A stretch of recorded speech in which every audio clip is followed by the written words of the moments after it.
Here we go. Mhm. Good afternoon. Thank you so much for joining me and my guest on hashtag no limits. Hashtag no limits is about people whose society has placed limits upon, but who have busted through those limits. Ophelia says in Hamlet, "We know what we are, but not what we will be." And I believe that to be 100% true, and that there is no better example of that than the caterpillar turning into the butterfly. The caterpillar literally dissolves into its cells, reforms into the butterfly, and then has to struggle in order to be able to fly. Excuse me, has to struggle to get out of the cocoon in order to be able to fly. None of that has to be easy, but neither is busting through the limits that society places upon a person. And today I am excited to have Olivia with me. I'm not going to try to pronounce her last name because I don't want to butcher it. We talked about it right before we went on, and I said it wrong, so I don't want to mess it up. But I met her at a teacher conference, and I am really excited for what she has to share because a lot of the shows that I have are for the general population, the parents. But I'd like to occasionally have ones on that are specifically for the educators. And so today we're going to talk about some things for educators. And Olivia has a very exciting project that I think just released or is about to release. So she's going to talk about that as well. So, Olivia, thanks for joining me. Welcome. Shelley, it's an honor and a pleasure to be with you this beautiful Tuesday, and just to talk about passions and love for teaching and learning. And I think that's what this show is designed to really just keep people learning and growing and becoming better people. Yeah, absolutely. So if you are joining live, let us know, hashtag live, and let us know where you're from. And if you have any comments or questions, please put them in the chat. And if you are watching in the replay, do the same thing, but say hashtag replay. And we're just going to keep on going. I always forget that businessy stuff because it's kind of boring, but I got to put that in there anyway. So tell us about what you do. And yeah, exactly. That's what this show is about: is learning and growing. Well, I'm the owner and the CEO of Campus Insights, and we are a premier professional development training company focused on inquiry based trainings, differentiation in any subject, focused on literacy across core topics, but really focused on teachers' beliefs. Because we know when teachers' beliefs are high and they have high expectations for students, we see student achievement changes, we see relationships, we see all of these good things. Because I don't care how good a curriculum is, I don't care how good, you could have the high best technology in the classroom. If that teacher doesn't believe in the students and their ability to grow, to go beyond the standardized test, we have some problems. So our tagline is that we are creating a culture of fearless educators. And we need fearless educators, especially after COVID, because this is an opportunity for us to try new things. We need drastically new approaches. We can't continue to do what we did in the past and expect new results in the future. So we're all Right. about educational training that focuses on the heart of teachers to make them courageous in applying new approaches in the classroom. And that is one of the things that drew me to your vendor booth that day, is because you were so pumped up and you were so excited. And when I came to talk to you, you just had such great things to say. And I remember, I don't teach full time anymore, but I do remember being in the classroom, and I'm a special education teacher. And so I did have to learn a lot of different ways to try to reach kids, and there was so much of it that I was scared to do because I was scared to fail. And not Oh only my was I God. going to be failing me, but I was going to be, what was worse was I was going to be failing my students. And so that fearless educator was really what drew me into that. So can we talk about why why do you think we as teachers have that fear in the first place? I mean, we got a lot of barriers. It could be Mhm. administration because everything is focused on the standardized test, even though we know if we were to look at a circle of a school and all the things that happen in a school, there's probably a small little circle in that big circle that's standardized test. So Yep. it's first this focus on a test versus focus on a whole child. Focus on the social emotional learning of that child. Focus on how does that child feel when they're in the classroom? What are the learning experiences taking place? So we have that fear first. I gotta pass this test. And the other fear is pacing God.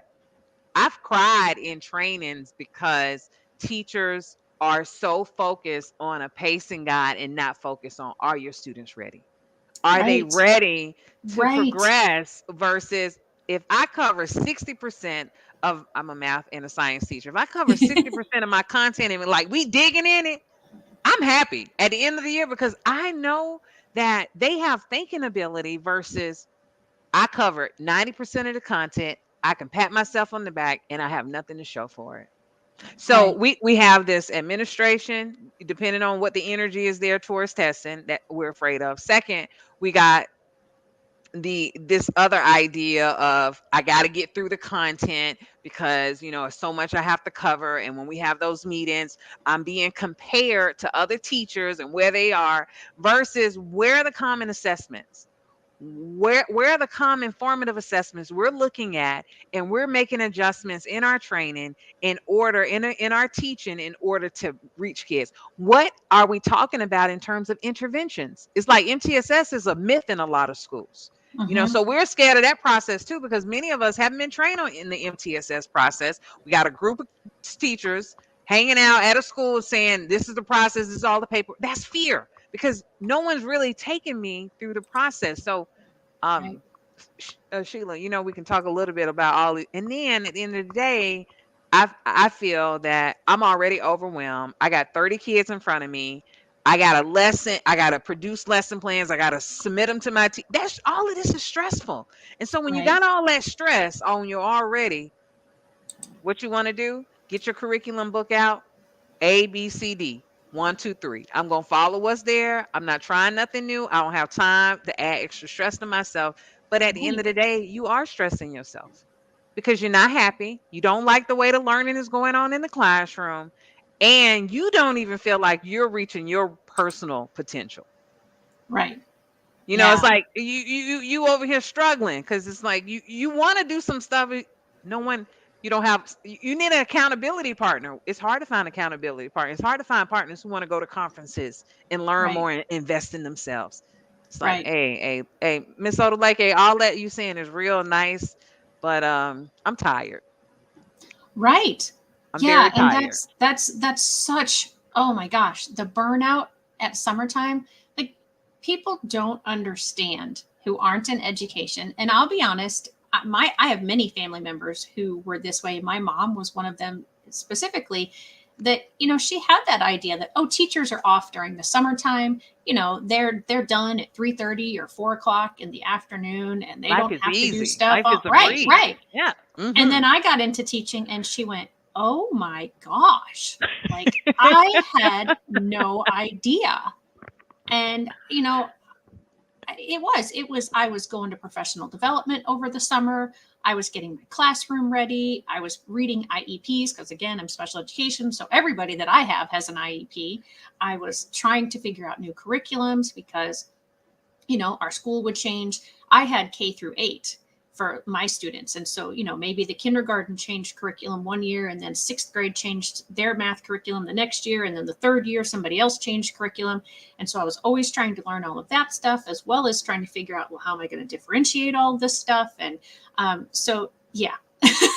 My mom went, okay, yeah, no, teachers don't have the summers off. And, so the stress level just with that, we don't have the opportunity sometimes to really truly rest during the summer.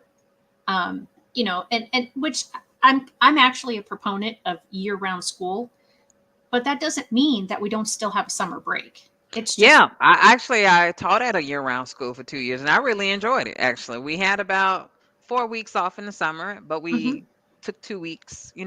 It was great. It was great. It right. all depends on what the focus is. Right. And I really think there's a lot of great science behind that year-round school system, because you don't go any more days in the overall year. I mean, you're still going between 175 and 180, which is what it is here in the US. But it's those breaks. You get the break as the teacher to absorb new material yourself that you have to teach, to take some of the stress away, catch your breath, and then the students' brains have the opportunity when those 2 week break happens that their brains can absorb it, process it, and then they can be ready to learn new information. So, little soapbox there, sorry. Okay. Hey, we need to do that every now and then. That makes us human. That makes us real. This is true. This is true. So I do want to just really quickly, two things. I want to say hi to Fran. She said hi. She was joining us from Southern Illinois. And then Okay. the other thing, if you would explain, because I always try to, as a special ed teacher, spell out the acronyms. So you said MTSS. That was the only one that I caught. Can you explain what that means? Multiple tier support system. So basically, you have a student, there your tier one is your whole group instruction, and they say about maybe 80% to 75% of your kids will get it in that tier one. And then tier two, sometimes that's when we do the little small groups in our classroom. And then tier three is more like one on one, focus on specific skills. And as an IEP teacher, this is kind of where you come in and the other supports in the school comes into place.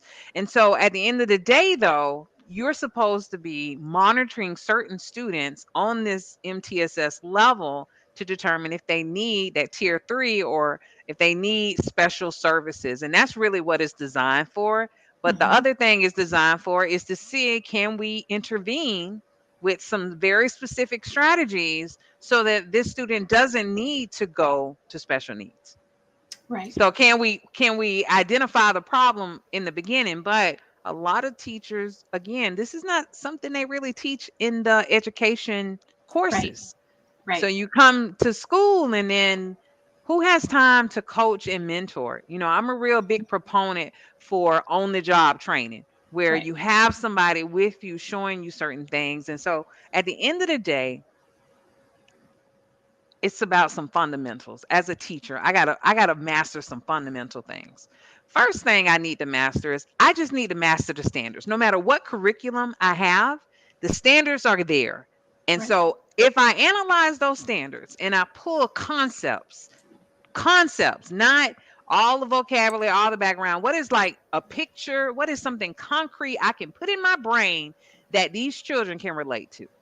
Mm-hmm. I think if we started off there, then I think all those little details would come. And that's another reason I'm going to piggyback to the book, Spark Curiosity, a guide to quick inquiry tasks, is because and I do a lot of trainings. I've trained over 10,000 teachers, and we will look at standards. And I say, what is the concept? And we'll be in there for a few minutes, really trying to focus on what the concept is. We know what they're supposed to be doing. Here are some examples. Here's the vocabulary. But what is the concept? So focusing on standards and making a list of concepts, that's the first thing. Because once you get those concepts, it's going to be so easy for you to come up with activities and strategies that relate to something concrete, something that allows students to connect with. The second thing is you got to have some tech tools. If you're in middle of high school and you got 100 plus kids on your roster, you cannot differentiate. You cannot do any type of intervention if you're not collecting data on an ongoing basis. And the only way I know to collect data and get the feedback immediately is using some type of technology. Because this old school stuff, going home, spending 48 hours trying to grade everything, that's why people burnt out. That Yeah. Shelly, that is why the first year of my teaching, Shelly, I said, I ain't gonna make it. I said I wasn't gonna make it. I said, this system here, Olivia is not gonna make it. So Right. Olivia started saying, how can I make this more efficient? How can I come to school every day happy Mm-hmm. and smiling? Because I really believe happy teacher, happy classroom. Right. Stressed out teacher, stressed out classroom.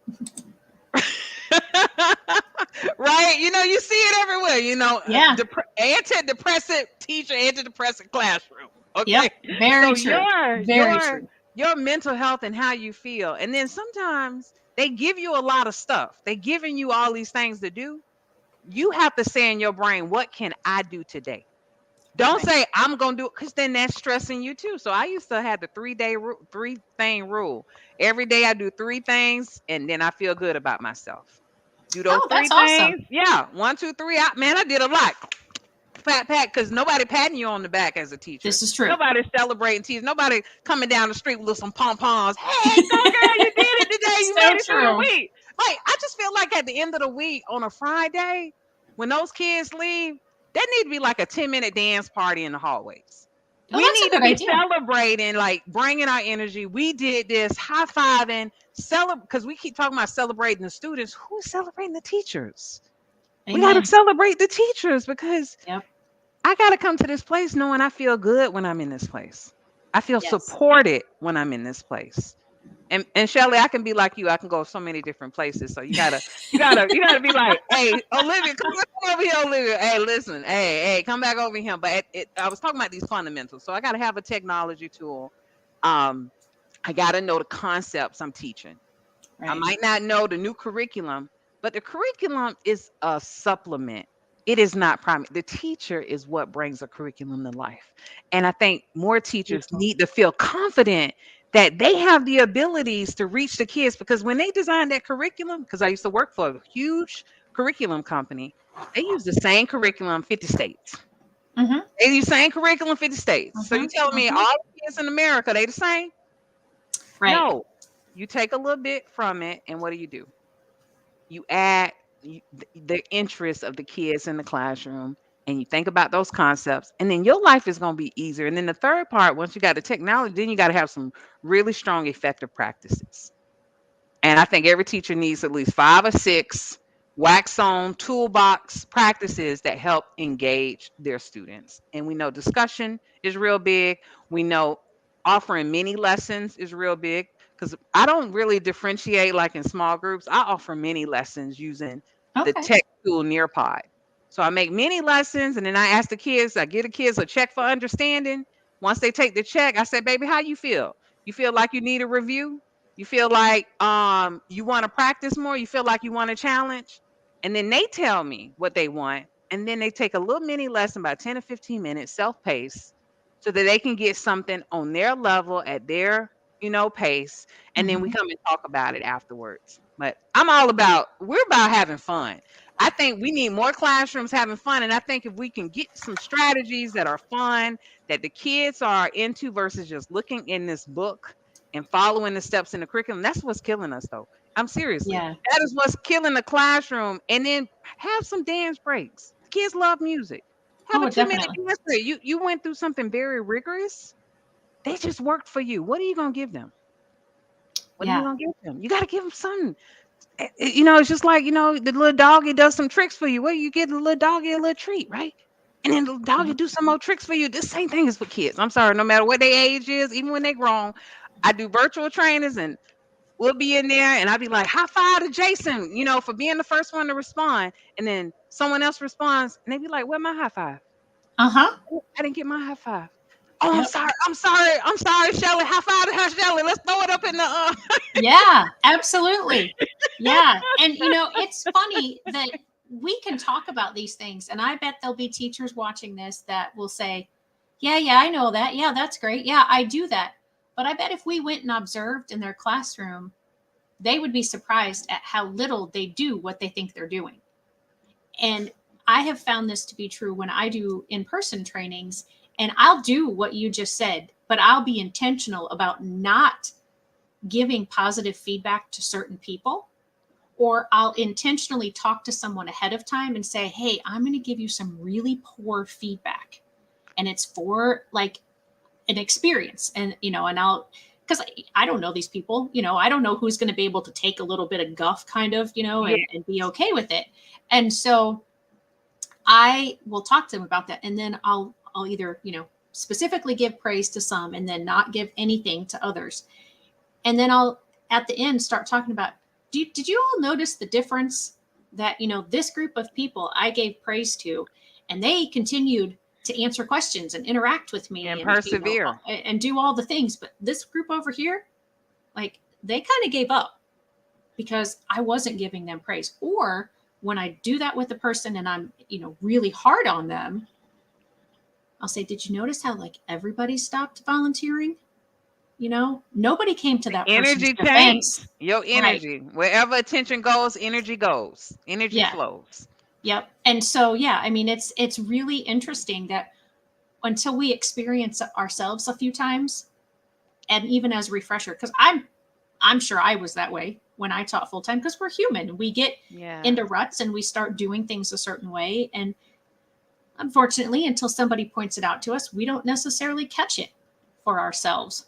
No, we don't. And sometimes we're in the classroom and your students are rigorously working on something, and then you just got to feel the energy. You got to say, you know what? We need a pause. DJ, hit it. You have a little already, but then hit it, and you're like, we got to break this thing down, you guys. Let's go. And Mhm. then it just changed the energy. Your brain is now like, okay, let's get back in it. Yes. And hey, let's go run around the room. Let's high five each other real fast. I'm real big on, like, we do little hand gestures because it changes the energy. So if you're going in a classroom and you're feeling like, I hate my job, I can't do this, principals against me, this district, all of that is in your energy. Yep. Versus you go to your class and just change your mindset. Because one thing I used to tell teachers, listen, how many people come into your classroom? How many people come into your classroom? You have so much control and you don't even know you have it. Yes, Mhm. about 10% of the time someone might come and observe you or whatever, but you have control over these babies in your classroom. And Yep. if you build relationships, you see them as people, you check in with them, you check in with their parents every now and then, not just to check in on something negative, always something positive. My first phone call with a parent is always positive. So the, Yes. the, the parent got a positive energy towards you. They might not know none of the TA, but they know Miss Odileke, because Miss Odileke gonna make sure they get a personal phone call, because I know their energy is gonna affect the energy of that student when they come Yep. into my classroom. And then we're gonna talk about how we're gonna celebrate. The first 3 days is just welcome to my class. We ain't even talking about no academics. We're not even Mhm. talking about all the rules, because nobody want to hear that. No one wants to hear all the rules.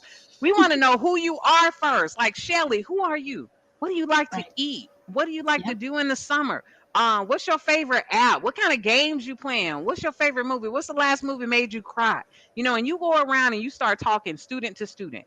Because first of Mhm. all, these students got to interact with each other. That's why so much bullying in schools, because they're not Right. talking to each other and learning about each other and their Yep. backgrounds in a safe and emotional support way. And then they have a teacher who's authentic, because I think also being fearless, Shelly, is being yourself.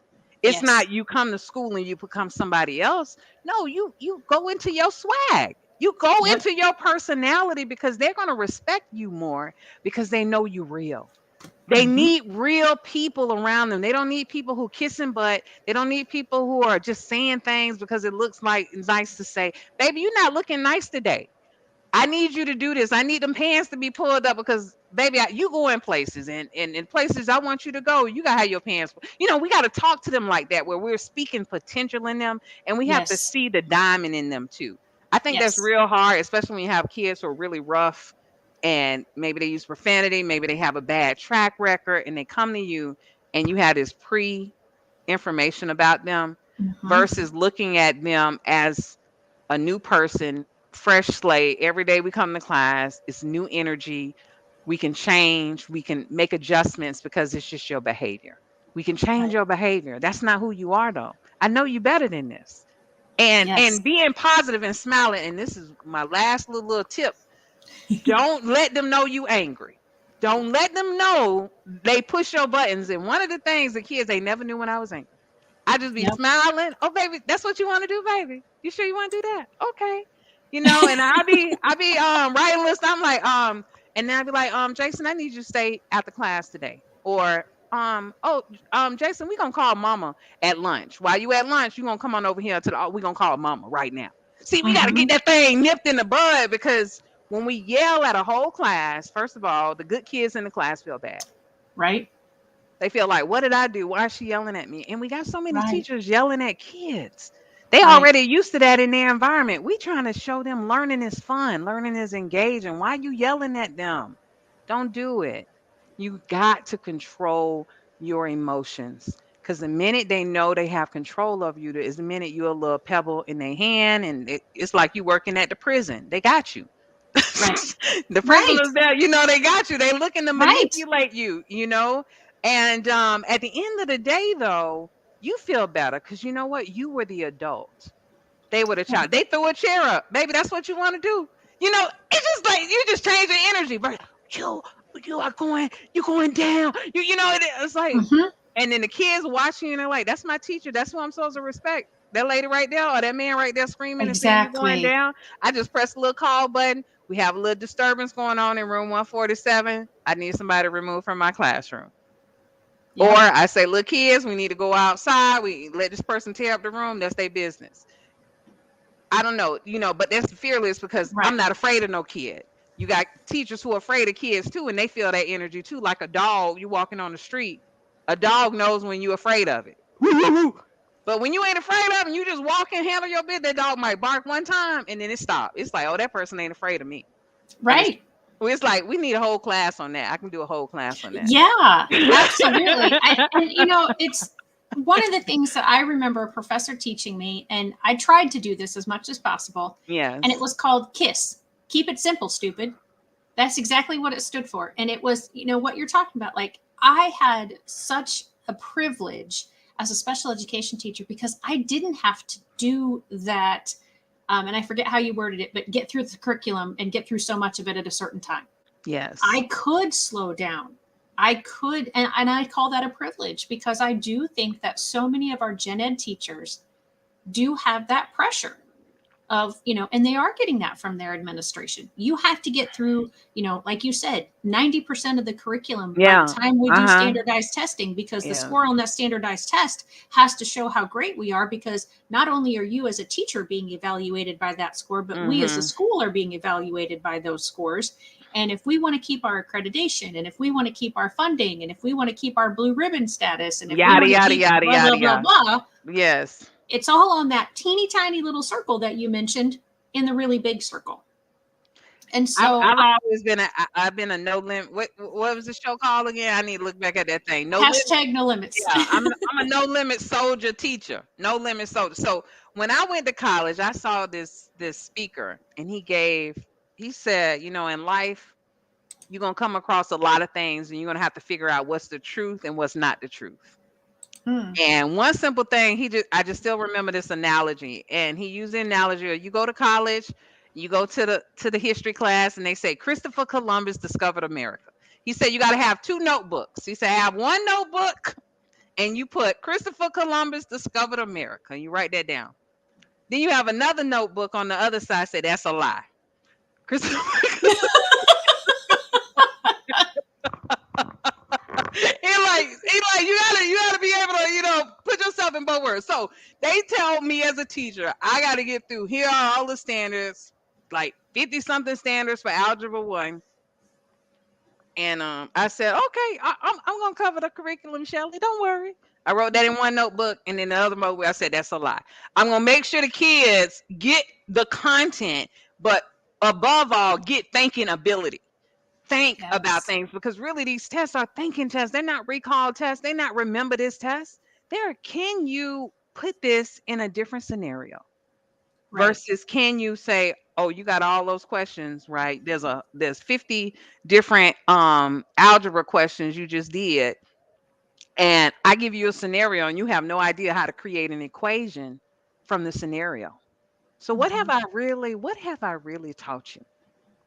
Exactly.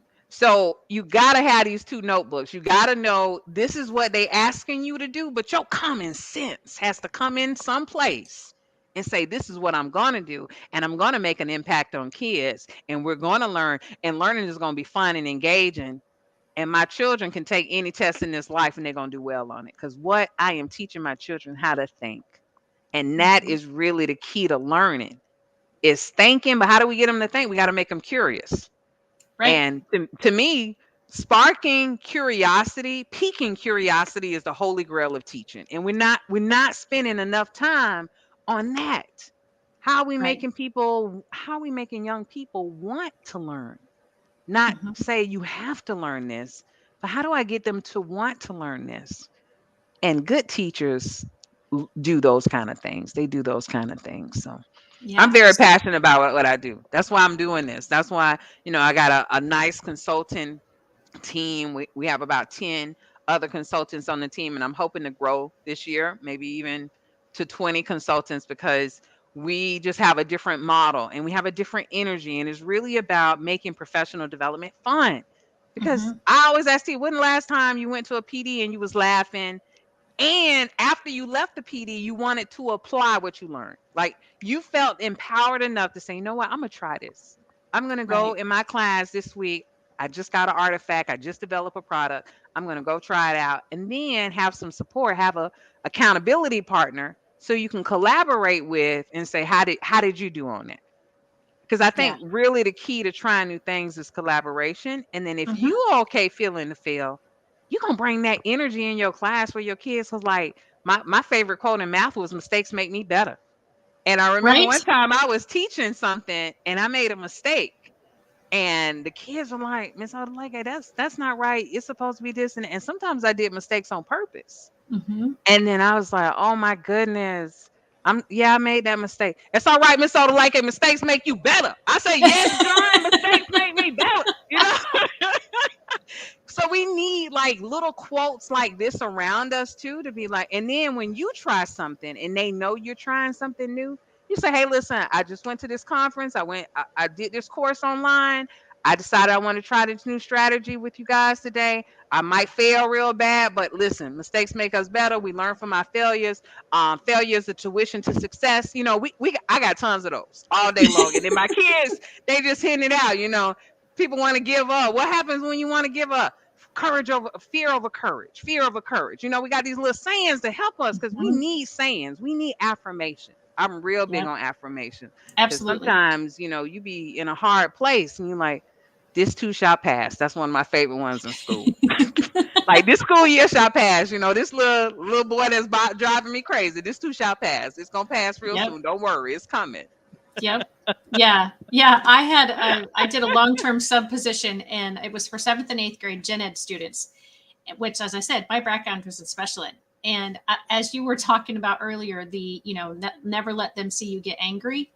I didn't, it wasn't intentional, but it was just because of my personality and all my years of teaching, because this was after I had left the classroom full time. And apparently, I would say, when someone would do something, instead of, "Oh, that's what you're going to do," which you said, I would say, "Is that necessary? Was that really necessary?" And I didn't realize that I did it until one day some kid acted up a little bit, and one of Yeah. the other students said, "Was that really necessary?" And I was like, "Oh, I guess I've been saying that a lot." But it does exactly what you said. It makes them think, it makes them take responsibility for their actions. It just, it Mm, does. It changes the attitude, because absolutely, I could have been yelling at that student. I could have yes. been doing a whole lot different than what I did. Um, and so much of what you're saying, I know that teachers have heard before. Yeah. So, how do we get what you're saying? How do we get them to spark curiosity in their classrooms on a regular basis and defeat those reasons that we talked about at the beginning that cause that fear? Well, first of all, we need to know as a teacher, what is our purpose? Like, I personally believe part of my purpose as a teacher is to help children and students develop discipline, because we know anything in life you want, you got to be a disciplined person in order to have success. You got to sacrifice something in order to get there. So, one of our primary purposes is not just to get them to think, but to discipline them so that they can start taking responsibility of their own learning. Mhm. Now, when you start disciplining children and teaching them discipline, at first, yeah, they're going to resist a little bit, but they're going to see the love. Because there's a Bible scripture. I read my Bible, because if I didn't read my Bible, I definitely couldn't be no fearless teacher. Right? I'm 100% with you on that. But it says that a person who loves you disciplines you. Hmm. So if Right. you love somebody, you actually gonna discipline them to show that you love them. And I want to go back to my some of my teachers. I remember my chemistry teacher the most. She taught me the most about discipline, because she had a quote on the board that I still remember to this day. And she was like, no joke, like, you gonna do my work. It's gonna be rigorous, it's gonna be hard, and you're gonna do my homework too. You're not gonna come up with excuses. And so she had this quote on the wall, and it basically said this, and every day before class, it's like an affirmation. Like, One of the Okay. things we can do is have affirmations for our kids every day because we got Right. to discipline them. That's a part of discipline. And she was Right. disciplining us. In the the quote was, excuses are monuments of nothingness. They build bridges to nowhere. And those of us who use these tools of incompetence are masters of nothingness. And at the Wow. end of the day, I kept saying, I don't want to be a master of nothing.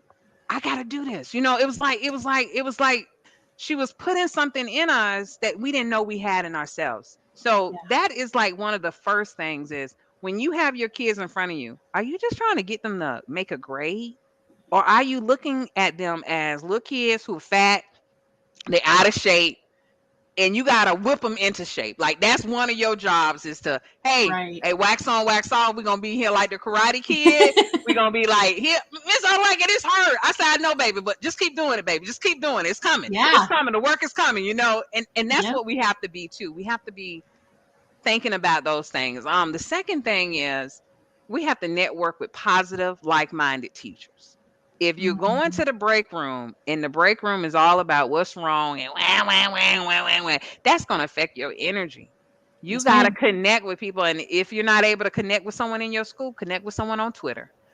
Find a local conference that's near you. Because what I found is that within my very first year of teaching, I was going to conferences.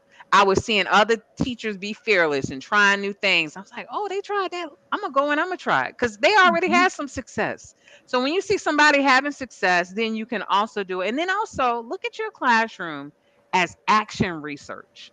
I believe 50% of training should be research-based practices, but the other 50% of your classroom should be action research. Why? Because the kids you're teaching are not the kids they tested on the research. They different kids. Exactly. They eating different. Exactly. Their mindset is different. They went through COVID. We ain't got no research on these COVID kids that much. Exactly. Okay, we got Right. new generation kids coming in. So you are actually like a little scientist, and that's another reason why teachers have to try new things because you got new people in front of you. You can't keep doing all of those. So 50%, we got some hardcore instructional practices, but other 50%, I'm trying some stuff. I heard a teacher do this. I heard a teacher in the network try it. I'm gonna come in and I'm gonna try it too and see the results I get. And then a lot of times you're gonna see some good results. Why? Because you had the courage to try something different and to Mhm. step out your comfort zone. And what a great example that is to the students who we are constantly telling, you have to try new things, which we don't say those words, but every time we try to teach them something new, we're asking them to try something new. We're asking them to attempt to fail. But yet we often don't model that for them. And so I've been on a soapbox for years about stop asking kids to do things that you yourself won't do or I don't do. say we are best student. I always tell my teachers that I'm training. I said whatever you do during this training, whether you pay attention, whether you go on your phone and you go shopping, you go order stuff off Amazon, you go to the bathroom, you keep talking. I said you're your best student. Whatever you do, your best student. That's exactly what they're gonna model. And they Mm-hmm. don't like hearing that. They don't like No. hearing that. But also, a lot of the reasons we're where we are, Shelly, tell you the truth now, it's because we've been trained that way. Mm-hmm. It's the training that we've been receiving that has a lot. Uh oh. I just lost the volume. Oh, time out. Time out. I can't hear you.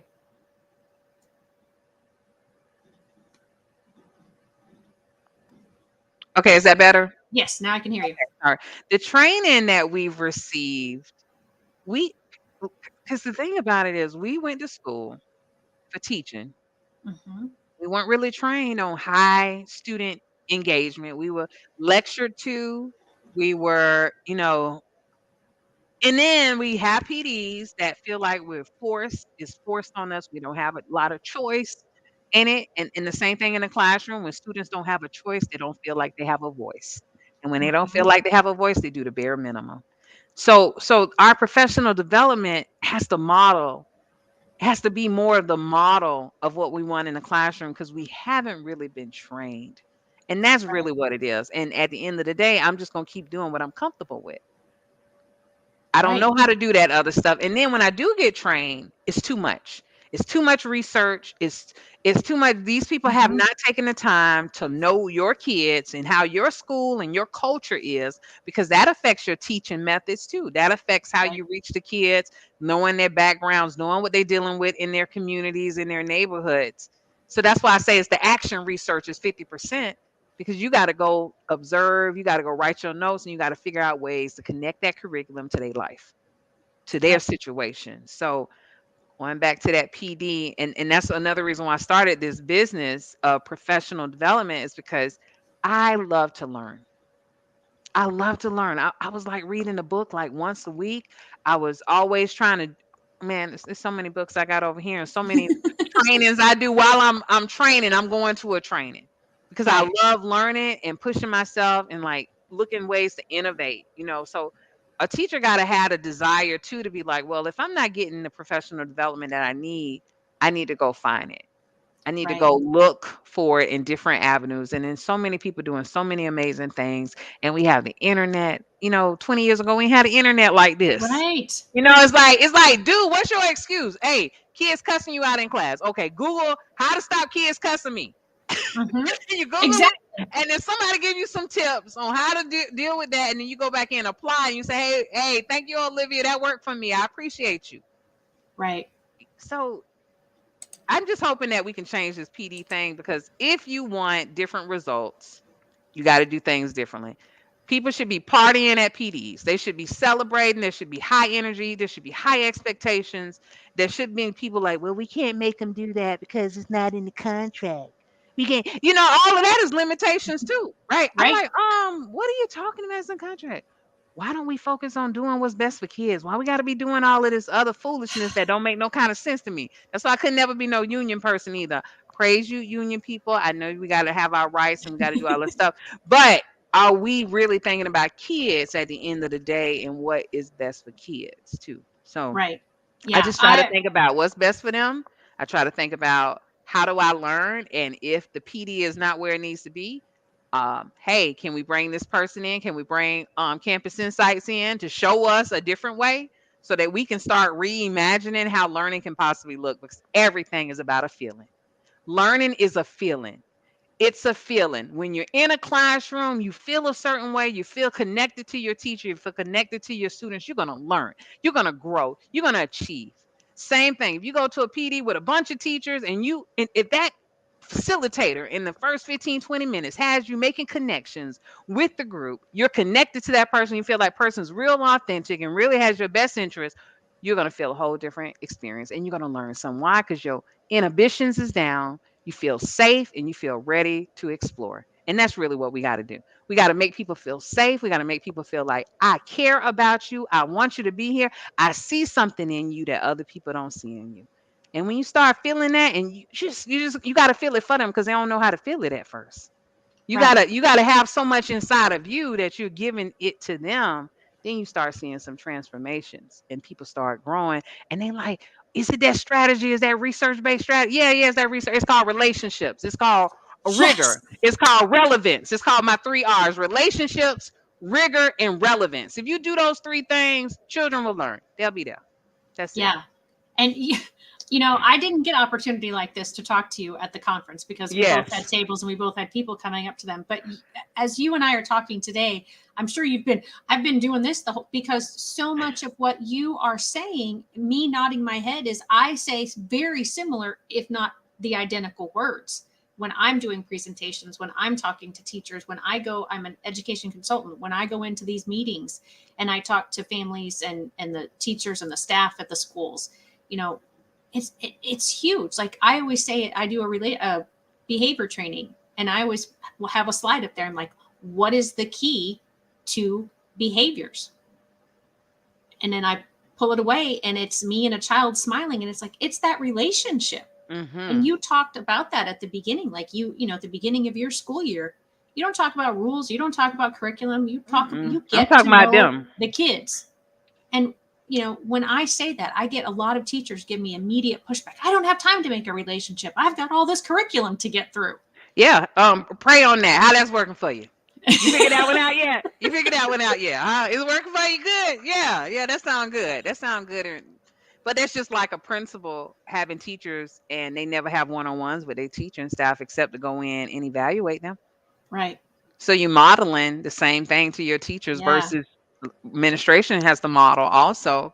You Right. matter to me, like I know that Olivia has this family. She lives very close to the school. She takes care of grandma on the weekends. I got an idea of who she is. So when Right. certain things happen or don't happen, I can have a little empathy too because I understand the situation. Or I at least have a little survey, or at least, the first couple weeks of school, I have 10 minutes, at least 10 minutes set up to talk to each of my teachers, not just interview them, but talk to them. What's going on in Right. their life? I think that's Right. very important. And especially if you're a new administrator coming to a new school, don't come in there and change everything like your Right. first year and try to be superwoman or superman. Don't do it. Leave it alone. Come in your first year and say, let me observe. I'm gonna make a couple directives, yeah, because you're the principal, but spend that year observing, finding out who your strong teachers are. Who are the teachers who are the leaders, the underground leaders, not the ones who want to Right. kiss your booty leaders, but the Right. underground leaders, and how when they do something, everybody else do something. So once you got those people, then when you come up with ideas that you think will be good for the school, you go bring those underground leaders in and you say, hey, I'm thinking about doing this or making this change. What do you think about it? How do you think it's going to be received? Because you brand new. You don't know. And I Right. think a lot of administrators and leaders set themselves up for failure because they forget that they're a servant. You're there to serve. You're not Mm. there to lead. You're really there to serve. And you're supposed to be the greatest example of humility and servitude. And then when they see that kind of spirit, and then they see you caring, you taking the time to get to know them, that energy is going to also reciprocate in the classroom too. It's Yeah. gonna reciprocate. But it's hard because why? We hard headed. We some very hard headed people. It's We like really are. we know what it takes to build relationships. We know how to motivate people. There's tons of books, Good to Great. There's 7 Habits of Highly Effective People. We got all these good books out here. But it's just like being a hearer of the word and not a doer of the word. You can hear it all day long, but until you do it and put it into practice, that's when you're gonna see the results of your labor. Yep. Absolutely. And I agree with what Fran said. I popped it up earlier, but I'm going to pop it in again. You know, we needed your kind of teaching. We needed your kind of administrators in the buildings that we were going But we into. scared though, Shelly. That's what it I is. know. We so afraid of losing our job. We afraid of status. I'm just so tired of being afraid. I'm like, dude, live, Right. do Yep. what is right. And when you do what is right, you feel good.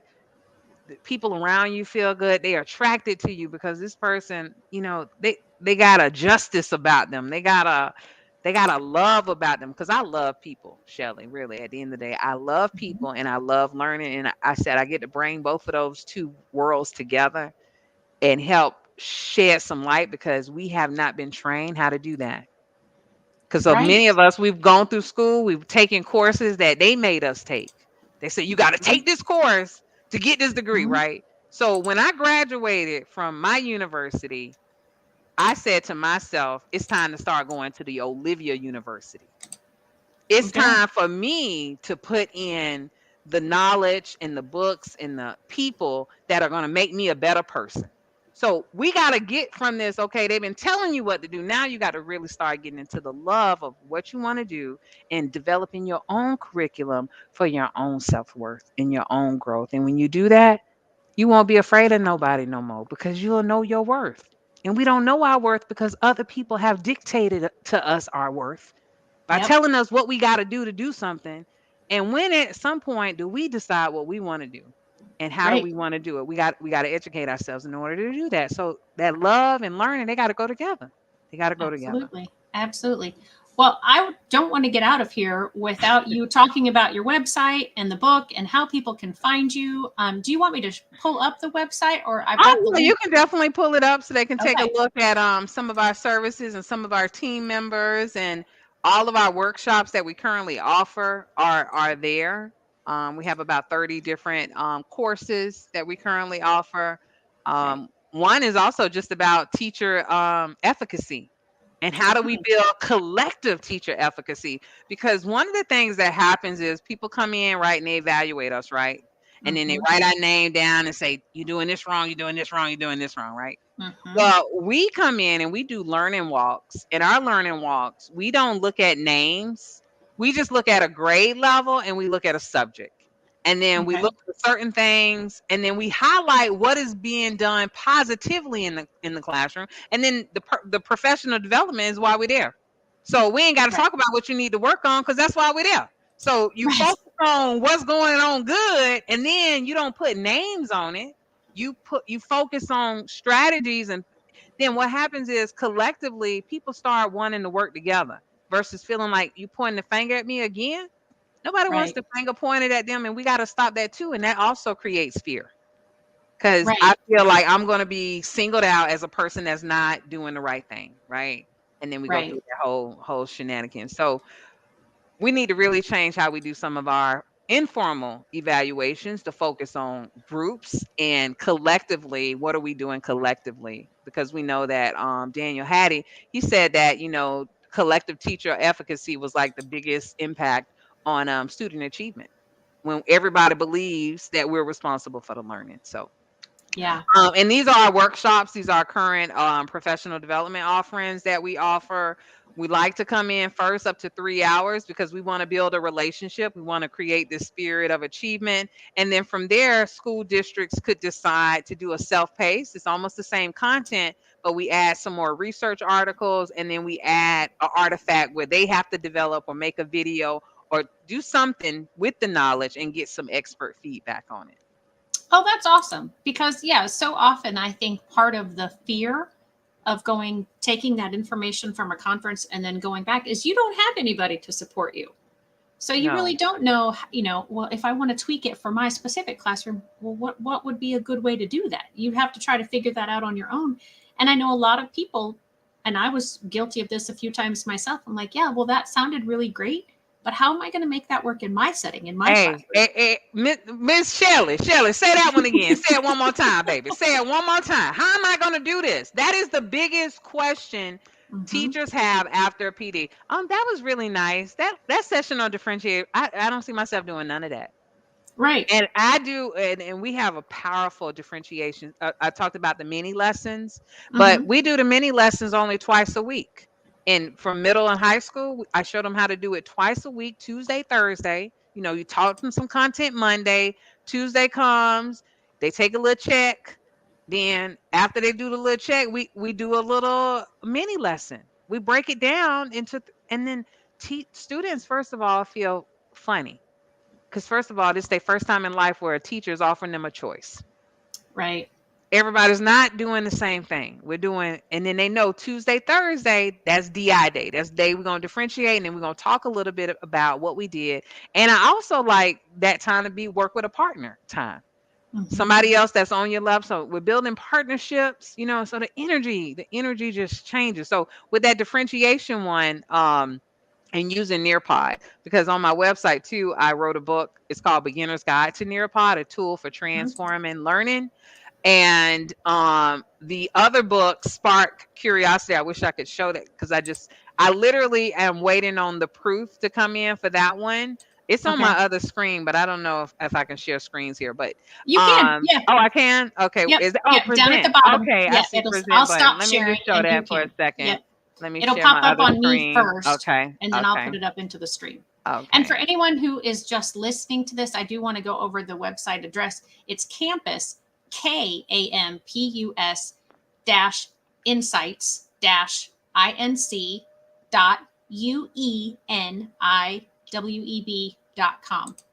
And Yeah, that'll and be then the hopefully in about a week it'll totally be campusinsights.com. I literally just had my website redone. And so this is the one until the domain name is able to officially transfer over. So here's Spark Curiosity, a guide to quick inquiry tasks. I it's just I wanted to do something that's just different. When you look at that, Mhm. that doesn't look like an education It does not. picture, right? It's a Nope, it little does different. not. It's like, and then I wanted to pick a young boy because they actually say that in America, black boys are the most gifted children in America, but they are the most misidentified as gifted. Really? Yes, Okay. yes. because of, because they have this energy that's just too much for a lot of Hmm. um Caucasian teachers. I'm sorry, just to put it Yeah. out there, because it's like they look at it as like a culture thing versus kind of looking at their talent. So that's why I chose this young boy, because I feel like we're missing a lot of our young black males or our young Latino males, because we don't understand their culture and their backgrounds. But if we can spark them, if we can get them interested in topics before we start teaching them anything, it'll be amazing. So, like for example, I was with some social studies teachers just a couple weeks ago doing a training, and it was like eighth grade, seventh grade, and we're looking at the American Revolution. We're looking at the standard of what the students need to learn within this topic. So I sit with them and I say, well, what is the main concept? What is the main concept you want the students to get from this? And we kind of went back and forth. And it's like, okay, well, maybe somebody, someone who was an underdog struggling, and then a person who was supposed to win wins. Okay, let's turn it into an inquiry task now. We're going to say, think of a time when an underdog became the winner. So Mm. work in your groups. You got at least three students in a group. Everybody's coming up with these different ideas. Why? Because they got different experiences. They might relate a Mhm. video game. They might relate a movie. They might relate some. Well, I'm with teachers. This is what teachers say. Oh, Super Bowl. The Eagles. They were supposed to win, but other Right. team, St. Louis, came in and just took them over, right? And then a coach. She coaches basketball. She talks about, well, my girls, they were new to playing basketball in middle school, and we went all the way to state and won. And Mhm. then once we talked about that, then we talked about, well, how do you think the underdogs were feeling? What were some of the emotions they were going through? Man, they probably was feeling scared. They probably was feeling like, are we going to be able to do this? But somebody must have got them believing in themselves, right? Someone made them believe in themselves. And so then kids start relating to that.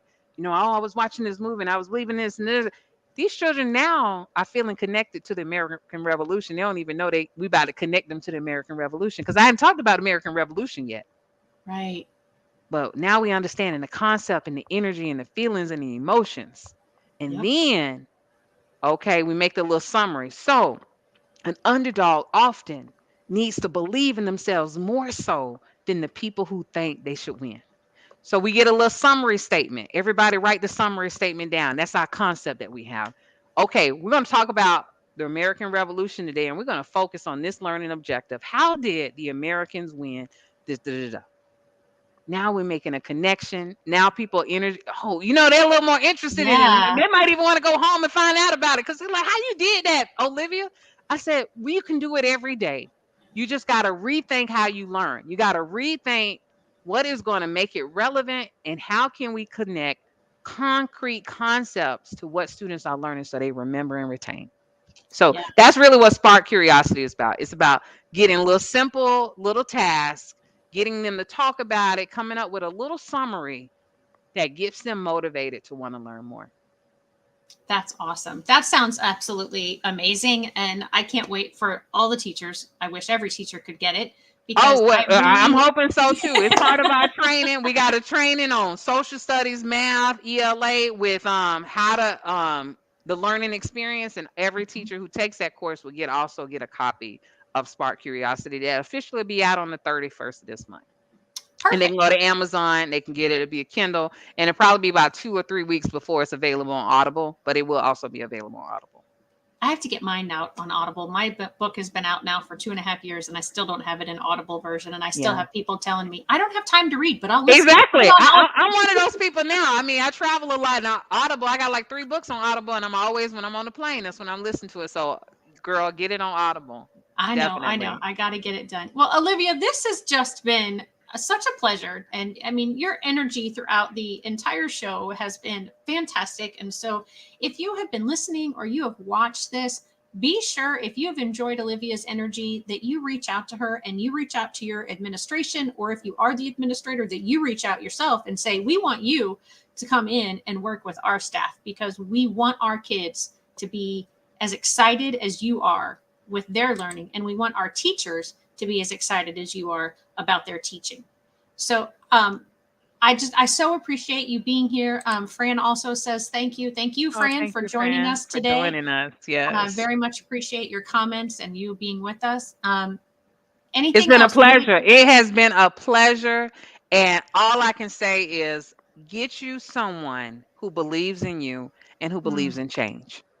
Because once you have a partner in crime, you just need one partner. You don't need a whole group. Just need one partner in crime to say, I want to do things differently. And then when you Yep. have that mindset, and then you have this mindset of, I'm going to get to know my kids personally, and I'm going to focus on concepts versus vocabulary and all this other stuff, you're going to have kids learning. And when you see kids getting excited and talking in class, because we got to have dialogue, we got to definitely increase that discourse, and then you smiling, like you come to class, have your mirror. Like, I need to make sure I'm smiling, or have somebody in the class say, "Hey, did I was frowning today?" Because that also will Oh yeah. feed the positive classroom. That it will change the Yep. culture of the classroom. Just your demeanor and coming in and high fiving and saying, "I'm happy you showed up today." Hey, let's give a high five to each other. Everybody showed up today. Everybody on time. Yeah, let's do the little dance, whatever. Just do Right. something where you were excited about it. You're excited. We pay so much money to go see comedians. Why? Because they make us laugh. They do little things that are entertaining. Bring some entertainment to your classroom. Even if you don't feel you shine, you introvert, you gotta bring just a little bit, because these kids are being entertained all the time. And if we don't find a way to engage them and entertain them just a little bit, we're gonna lose them. We're really gonna lose Yeah. them. But it's Yeah. a privilege. I love it. I love We it. could do another whole show about the dopamine that they get from the laughter and what that does, and even for people with ADHD, they need that dopamine. And sometimes that's, why they do some of the things that they do is because they get that rush. We Yeah, don't and need to Shelly, you necessarily need to go with have it too, medicine. Shelly, around Yep. the 35 mark. You need to get your music that you like to jam to, and you need to have a 1 minute break. We're gonna have, hey, welcome to the No Limit show, where we know limits, and then right at the half we go do. That's Everybody do it. Let's do it. And that's that right. change your energy too. That change That's your true. energy, right? So Fran, who joined us, she and I Yes. have another podcast together. I may try that with her on our next episode first, Okay, and then sounds get that good. going Just before change my that next guest on energy. hashtag No Limits. But yeah, thank you again so much, everybody else. Be sure to join me next week, and make sure you like and subscribe so that you get all the notifications when all the episodes are out. Olivia, thank you so much. Enjoy your summer. High Bye bye. five. High five.